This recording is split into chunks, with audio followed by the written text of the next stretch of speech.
I talked about the best specs, I complained about them being too strong, but today we are gonna point and laugh at the poor specs that suck.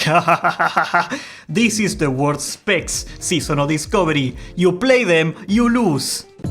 We are gonna start with a sad spec for me, and this is the Boomkin. Now, I know what you're gonna say, man, the Boomkins got buffed, they got a 180% buff on Star Surge, how could they possibly still suck? Well, just because you suck less, it doesn't mean that you stop sucking. Brenda, you cheating! They were doing about 60% of the damage of a normal DPSer. Now, if they do 30% more damage, I know you YouTuber commenters are gonna say, oh dude, they are gonna do 90%. No! 30% of 60% is 18%.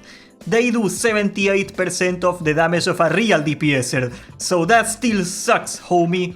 If this were level 60, it wouldn't be that bad because at least they got Boomkin Aura and they got, you know, the Hurricane for AoE, but they got nothing. They are bare bones and they do terrible damage. So they got Niter, they suck. They do not have mana problems, which is nice, but the damage is still a disgrace though. Will they get better next year? No. I mean, no, we gotta wait and see, guys. We gotta wait and see until... 3% crit. Yeah, probably not. They are the ultimate meme spec. Next spec in the top suckiest suckers of 2023, 100% real, no clickbait, is the tank rogue. Warriors have bad AoE.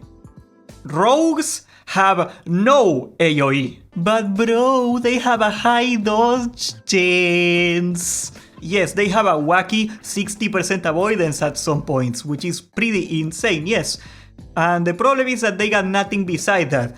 Let me tell you something wacky. A rogue still cannot survive 3 hits in a row if he doesn't dodge them, right?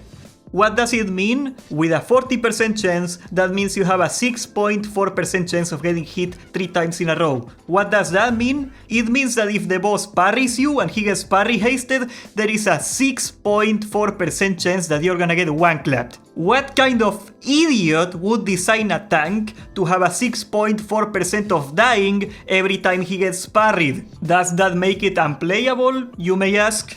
No, it only means it's unplayable 6.4% of the time, which is 6.4% more than any other spec. Not to mention they still take full damage from magic damage, they only reduce physical damage, and they still have the pathetic beta loser HP of a rogue. And that is a bigger issue because most of the big damage in BFD is magic damage.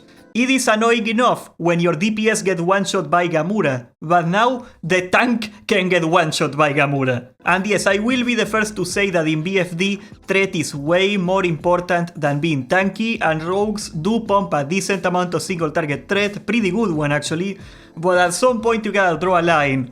If there's a 6.4% chance you die, how many threat can a dead tank make? I'm gonna give you a clue. The number starts with 0. And it ends with 0. And it has 0 in the middle. Oh, I cannot figure it out. Now it is time for one that I feel bad making because I really love them, and that is the Shadow Priest. I love the Shadow Priest. Since TBC, they were some of my favorite casters in the game. And sadly, their Devouring Plague right now is Devouring Bot because they suck. They are way at the bottom of DPS, their damage is so bad, literally one ding does more damage than the rotation. They are losing to the Smite Priest, for God's sake, how is that even possible? Now if they were their TBC iteration, that wouldn't be a big deal because at least they have Vampiric Touch, you know, they generate mana for the raid.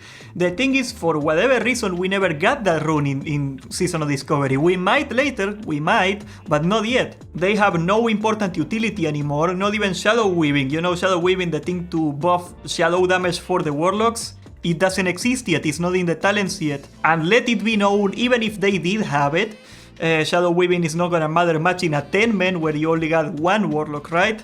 Now let me tell you that in 40-man raiding, contrary to popular belief, the Shadow Priest is a viable, decent DPSer. But right now, they sucky suck, garble. Let me tell you a joke, people. What is the favorite ice cream of the Arcane Mage? Garbaccio! Again, because they are garbage.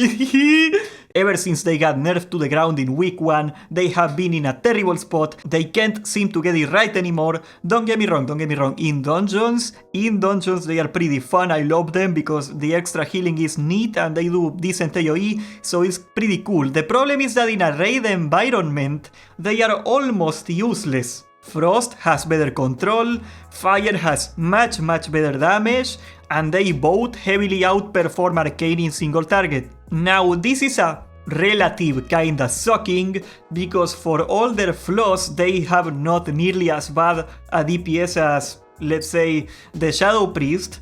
But if you are a mage, it is really hard to justify going Arcane when you get two perfectly viable specs that do way more damage and are more popular anyway. Finally, I wanna say that I didn't mention a healer because, in my humble opinion, everything but the Arcane Mage, they also heal, everything but the Arcane Mage is a decent healer right now. They are all viable, they are at least playable. That doesn't mean that there isn't a worst healer, there is a worst healer. Right now there is very little dispute that the Resto Shaman is sucking. That may be weird, because if you take a look into the best speed clearing guilds, they are all taking a Resto Shaman. Why is that? There's this rune called Earth Shield. Every time the tank gets hit, he gets a little healing, okay? There is a little quirk to it. And like the Prayer of Mending, Earth Shield healing counts towards the tank. Like, if the tank gets healing from it, the game thinks that it is the tank healing himself. So you are basically giving the tank a bunch of AoE threat for free. And this tiny gimmick is making them very popular in top raiding guilds for the extra speed of the tank. But for everybody else, they are pretty undercooked right now.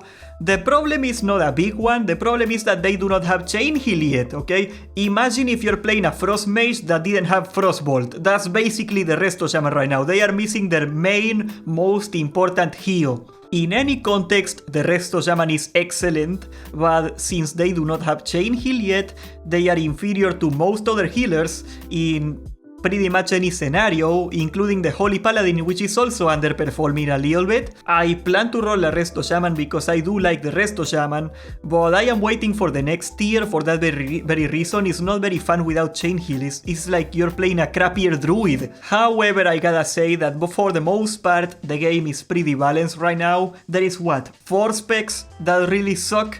That's much better than retail, and that's certainly much better than vanilla original.